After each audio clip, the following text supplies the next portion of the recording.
sommes arrivés à presque à la fin de l'année. Nous sommes tellement le dernier mois de l'année, au moment où nous prenons le temps, en fait, d'accord, de faire cette analyse. C'était une période très spéciale pendant que beaucoup font des festivités. Pour d'autres, des entrepreneurs comme moi, des leaders comme moi, nous nous asseyons et nous faisons ce qu'on appelle le plan de l'année. Nous faisons ce qu'on appelle le récapitulatif de l'année. Nous faisons ce qu'on appelle la synthèse de l'année, en fait. Tu peux te poser des questions, en fait. Qu'est-ce qui a marché, qu'est-ce qui n'a pas marché, qu'est-ce que je peux faire différemment l'année prochaine, qu'est-ce que je peux modifier, enlever, qu'est-ce qui a marché, qu'est-ce qui n'a pas marché, où est-ce que je dois encore investir, réinvestir, etc. C'est dans cette perspective que je te partage vraiment les choses que j'ai apprises en cette année. C'est le coach bossé à cette chaîne, nous nous focalisons en fait, nous parlons de développement personnel, nous parlons également, d'accord, de blessures et de restauration, en fait, justement, de l'âme, si ce sont des choses qui t'intéressent, en tant que nous parlons de maternité, nous parlons également, d'accord, de devenir cette meilleure version que tu es, en fait, d'accord, et de recréer l'harmonie à travers toi. Ce sont des points qui t'intéressent, d'accord, bien-être intérieur, bien-être émotionnel, n'hésite pas de t'abonner sur cette chaîne. Alors, je vais te donner 5 points, 5 éléments essentiels, 3 éléments essentiels qui m'ont en fait, que j'ai compris en cette année. La première chose, j'ai compris en fait que il fallait être en fait une personne teachable, c'est-à-dire qu'une personne qui apprend, qui est prête à apprendre comme un enfant. Chaque jour, un enfant est prêt à apprendre. Un enfant ne te dira jamais, oh, je connais déjà, etc., etc. Tant qu'il est encore dans l'âge de 0 à 7 ans, généralement, il est ouvert, il est disposé, il est vraiment excité à apprendre quelque chose de nouveau. En fait, raison pour laquelle tu peux voir un enfant qui peut regarder le même film plus de 4, 7 fois. Ceux qui ont des enfants ici, dites-moi, en fait, je me rappelle la série, les dernières, comment dire, les derniers films, en fait, que la petite a regardé, même moi-même, j'ai regardé Frozen over and over. Après la princesse également, on a regardé également un autre, le temps, le nom en fait s'en va. Mais quand l'enfant est vraiment excité, vraiment, il veut apprendre, il n'y a pas de problème, ça soit des heures et des heures devant parce qu'il veut apprendre, il veut imiter. Donc, j'ai appris en fait à être coachable. Il faut apprendre à être coachable. Quand tu veux grandir, quand tu veux aller quelque part, quand tu veux avancer dans la vie, tu dois apprendre en fait à être à ce qu'on t'enseigne. Et cela recouvre beaucoup d'humilité. Et l'une des choses qui m'a aidé justement à garder tout cet enfant, ce mindset de toujours vouloir apprendre, c'est parce que je me suis rendu compte qu'en tant que leader, si je ne grandis pas, d'accord, ma société, d'accord, mon entreprise, ma maison, mes affaires seront en fonction, d'accord, de la capacité de ce que je connais, en fait, des connaissances, parce que c'est vraiment les connaissances que j'apporte à l'entreprise, les connaissances que j'apporte justement dans mon équipe qui vont faire grandir l'entreprise.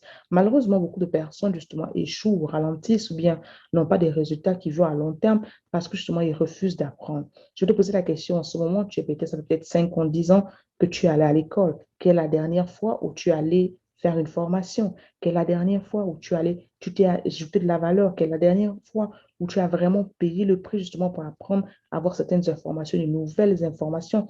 Peut-être le master que tu as fait à 5 ans, il y a de nouvelles formations et de nouvelles informations parce que tout le temps, en fait, justement, on ajoute, on improuve, on modifie, etc.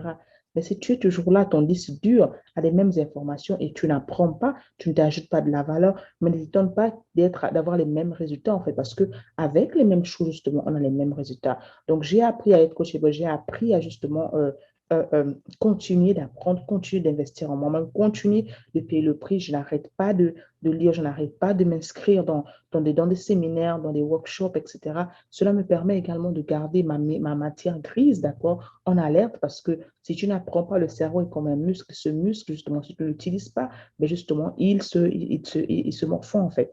Donc, ça veut dire, en fait, que tu auras du mal à même réfléchir parce que ça fait longtemps, justement, que tu t'es assis et appris même un livre pendant 30 minutes, pendant 1 heure pour lire parce que, justement, ton cerveau n'est pas utilisé. Et ce qui ne s'utilise pas, ça se perd rapidement. Donc, apprendre à être coachable, c'est-à-dire que teachable, c'est-à-dire que tu es ouvert aux informations, aux nouvelles informations, tu continues de réapprendre, d'accord? À chaque fois que mon mentor, d'accord, mon mentor ont une nouvelle formation, je n'hésite pas de repartir. J'ai pris certaines formations, mais je continue parce qu'une seule formation n'est pas suffisante pour arriver au niveau où je vais arriver. Il faut continuer d'investir en soi. Il faut continuer en fait d'apprendre et se laisser apprendre. Cela révèle vraiment de beaucoup d'humilité. Beaucoup de personnes se disent qu'elles connaissent tout en fait. Beaucoup de personnes se disent qu'elles n'ont pas besoin de personne. Et laisse-moi te dire, le monde n'a pas été conçu. Donc, quand tu apprends, d'accord, à être apprenable, à être teachable, ben, tu vas grandir plus vite. Tu vas grandir en bien sûr. Il faut beaucoup d'humilité, il faut beaucoup de sagesse, d'accord, pour arriver à ce niveau-là. Mais laisse-moi te le dire, c'est l'une des manières, d'accord, meilleure manière d'apprendre. Et qu'est-ce qu'on dit, la manière la moins chère, d'accord, d'apprendre, c'est d'apprendre de quelqu'un qui a déjà fait des erreurs. La deuxième chose que j'ai faite également, que j'ai compris, c'est de vraiment, dans la même perspective, d'avoir un coach. Je sais, d'avoir un coach, d'avoir un mentor. Dans notre monde francophone, on néglige ce côté, en fait. Combien de coachs au début ont été critiqués, ont été vaporisés, ont été tout ce qu'on veut, en fait. Même tous les présidents de la République, d'accord, tous les dirigeants de ce monde encore, ils savent qu'ils ne peuvent rien faire seuls. Ils ont besoin de quelqu'un pour les coacher, d'accord, dans chaque domaine de leur vie. On voit Serena Williams, d'accord, l'une des plus grandes tennis players. Elle avait un coach. Le coach, c'est cette personne-là qui te guide au quotidien, qui t'entraîne au quotidien. Parce que des fois, seul, d'accord, tu veux abandonner. C'est facile d'abandonner quand tu es seul. Mais savoir que tu as quelqu'un qui croit en toi, quelqu'un que tu payes, tu investis également, ça vient toujours dans l'investissement personnel. Et tu es là, en fait, tu crois, il croit en toi, il t'encourage parce que tu veux te décourager, parce que tu peux te décourager quand tu n'as pas atteint certains objectifs. Mais en ayant un coach, en fait, le coach est là, il te motive, il dit, vas-y, fais comme ça, on te montre, on te modifie, fais comme ça des différents, refais ceci. La personne est là derrière toi, elle croit en toi, elle te booste, elle te pousse. C'est très important en tant que leader d'avoir un coach. J'espère que tu as les coachs et en fonction de chaque partie de ta vie, en fait, de chaque domaine de ta vie que tu veux modifier, c'est important d'avoir quelqu'un qui est déjà dans le même domaine, qui a déjà réussi là où toi tu veux aller, qui a déjà des bons résultats, d'accord, là où tu veux arriver et entoure-toi de cette personne-là, investis auprès de cette personne-là au lieu de chercher à avoir des informations gratuites, d'accord, ça ne va pas te faire grandir parce qu'il a été prouvé que tout ce sur quoi tu n'investis pas, en fait, justement, tu ne prends pas de la valeur. Donc, apprends justement à investir, à avoir un coach, à avoir un mentor.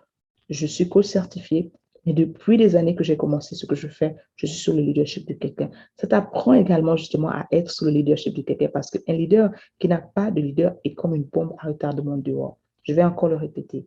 Un leader qui n'a pas de leader, d'accord, qui n'est pas sous l'autorité de quelqu'un, est comme une bombe à retardement. C'est-à-dire que personne ne peut rien te dire, personne ne peut rien te contrôler, personne ne peut rien te dire, en fait, de te donner des conseils parce que tu connais tout. C'est très, très, très important. Dans ma langue, on dit, mon djamba marekma, mba marondo, ama onouel, au moins de pin. C'est-à-dire que la rivière est devenue tordue parce qu'elle a voulu cheminer seule.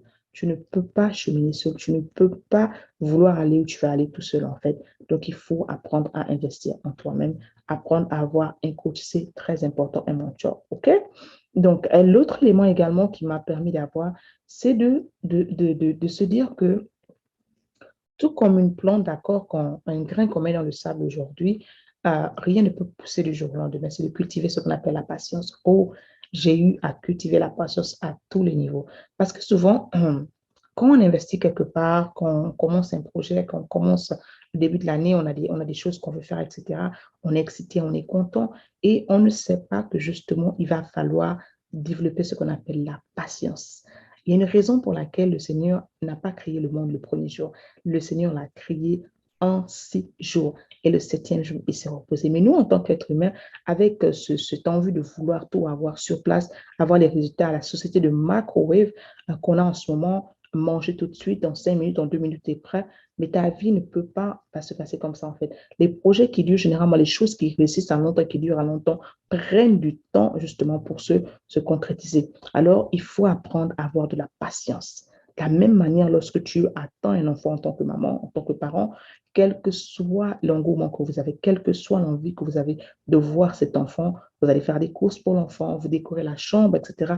Vous donnez même déjà un nom, vous visualisez déjà à quoi cet enfant va ressembler, quel que soit PDX. Le Seigneur a fait en sorte, d'accord, que naturellement, vous attendiez 9 mois, 9 mois au cours desquels ton corps est testé, ton mental est testé, d'accord, ton caractère est formé. Pendant ce temps, il prépare l'enfant dans le ventre de la mère, d'accord, il le forme, il forme son caractère, il forme son corps, ses os, le temps, etc., pour sortir en fait une personne complète. Parce que si tu veux avoir l'enfant à 3 mois, alors que l'enfant n'a pas fini son processus de transformation et de formation, en fait, d'accord, tous les éléments qui vont aider cet enfant à devenir cet être humain ne sont pas complets, mais l'enfant va sortir en fait à moitié. Raison pour laquelle les personnes qui ont des fausses couches à 3 mois ou à 2 mois, à 4 mois, les enfants sont presque existants. En fait, il y en a qui manquent les yeux, il y a quelque chose qui manque justement parce que l'enfant n'a pas terminé son processus en fait.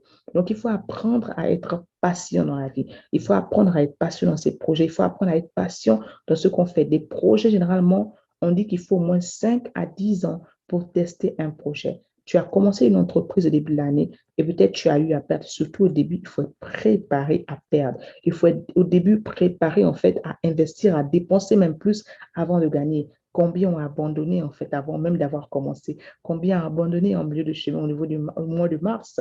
Tu as abandonné déjà beaucoup de choses que tu devais faire. Tu as eu le souhait de perdre du poids, tu as abandonné, etc. Tellement de choses qu'on abandonne parce que nous sommes impatients. Toutes les bonnes choses arrivent, d'accord, après une bonne période. Donc, il faut apprendre à cultiver ce qu'on appelle la patience. Et la même chose, on fait justement avec un grain. On ne plante pas un grain de maïs aujourd'hui et on se lève le matin, on espère trouver une plantation de maïs. C'est impossible. Il va falloir du temps, d'accord, la germination, aller récolter, aller enlever les mauvaises herbes, etc.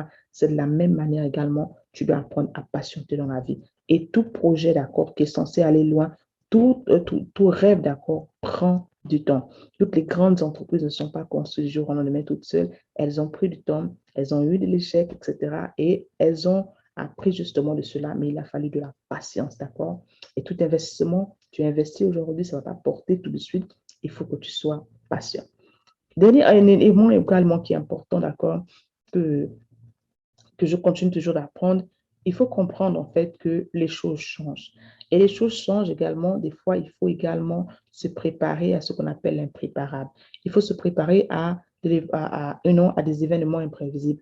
Il y a quelques années, nous avons tous été surpris par l'événement de Corona. Personne ne savait en fait justement que Corona devait arriver. Au début, on négligeait justement et ça arrivait pas comme ça. Nous étions coincés plus ou moins à la maison. Des enfants étaient à la maison, toutes les choses, en fait, le monde a basculé parce que c'était quelque chose qu'on n'avait pas l'habitude d'avoir, en fait. Mais il faut te préparer de la même manière que tu te prépares à avoir un certain chiffre d'affaires, de la même manière que tu te prépares à avoir certains résultats, il faut également te préparer à l'imprévu. Comment se préparer à l'imprévu, justement? Il faut planifier les choses, en fait, parce que ce qu'on ne planifie pas, justement, on peut changer un plan lorsqu'on a déjà un plan, en fait. Les choses, des événements de la vie, par exemple, tu décides de voyager, d'accord? Tu as prévu de voyager en mars et au début du mois de mars, je ne sais pas, aux 5 jours, 2 jours, 3 jours, tu tombes malade ou bien la compagnie d'avion ferme, ou bien quelles que soient les épreuves en fait qui arrivent, tu peux modifier ce plan, renvoyer ce voyage à la semaine prochaine, à l'année prochaine, il y a quelques temps, ou même décider de ne plus voyager, d'accord? Et dans toutes choses en fait. Mais si tu n'as pas de plan et il y a un événement qui arrive dans ta vie, en fait, tu vas juste suivre le cours, en fait. Et beaucoup de personnes vivant juste comme ça ne prévoient pas l'imprévu. Ça peut être, tu peux prévoir également sur le plan financier. À ça, c'est quelque chose justement, pour moi personnellement, ça a été un grand challenge parce que on nous a appris à aller à l'école, on nous a appris à aller avoir des diplômes, d'accord, mais on ne nous a jamais appris en fait à gérer de l'argent. J'ai commencé à gérer de l'argent quand j'ai eu en fait justement je me suis retrouvée avec 11 cartes de crédit ici aux États-Unis. Oui, j'étais criblée de dettes, une voiture à payer, tellement de choses, les factures de l'hôpital, parce que justement, je gagnais de l'argent, mais je n'avais pas justement cette éducation financière, d'accord? Je n'arrivais pas à prévoir les imprévus. Je dépensais même plus que je ne gagnais. Je n'avais aucune notion. Lorsque j'ai appris justement à prévoir l'imprévu, mais j'ai appris à faire un budget. J'ai appris en fait justement à prioriser les choses. J'ai appris à être patient, d'accord, qu'il y a des choses que tu peux avoir maintenant ou tu peux les avoir dans quelques temps. Apprendre à avoir des choses nécessaires, d'accord, faire des dépenses, arrêter de faire des dépenses impulsives. Si la chose peut attendre, bien on attend, etc. Et c'est vraiment quelque chose qui m'aide, qui continue de m'aider jusqu'à aujourd'hui. Et j'espère vraiment que tu vas t'appuyer sur cela. Je ne sais pas quels sont les bémols si tu as pris le temps pour toi de t'asseoir et de faire vraiment cet examen de conscience. Un élément également, dernier élément qui m'a aidé beaucoup, c'est quels que soient les P de X, de vraiment rendre grâce à Dieu.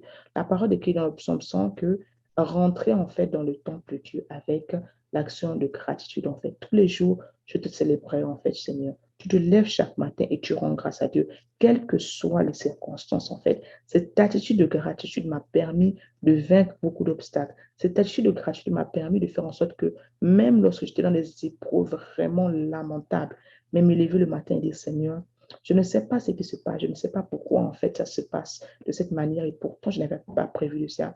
Mais qu'à cela ne tienne, parce que je sais que tu fais toutes choses en son temps, parce que je sais que je crois en toi, je sais que tes promesses s'accompliront, d'accord? Je te rends grâce, même dans ce moment en fait. Quand tu apprends à rendre grâce au Seigneur, même dans les moments difficiles, les portes s'ouvrent. L'attitude de gratitude est une attitude que tu devrais développer au quotidien. Je ne sais pas la situation dans laquelle tu te trouves en ce moment, mais j'espère que ces différents éléments, justement, vont t'aider à avoir les meilleures années. Et je dis encore, il y a une formation de 6 semaines qui m'ont aidé, d'accord, qui m'a aidé et qui continue de m'aider, qui s'intitule Mind Shift, je recrée ma vie, et ainsi qu'une autre formation, le plan, d'accord, qui t'aide également dans le plan organisationnel, qui peut t'aider dans également d'autres formations. N'hésite pas de t'abonner à cette chaîne, n'hésite pas de me dire, toi, quels sont les points qui t'ont marqué cette année, qu'est-ce que tu as appris cette année, qu'est-ce que tu as retenu de cette année en bas, d'accord, et qu'est-ce que tu penses que tu ferais différemment. N'hésite pas d'aimer cette vidéo, de t'abonner, de partager afin de faire grandir la communauté. Et on se retrouve à la prochaine vidéo avec Armand, ta coach.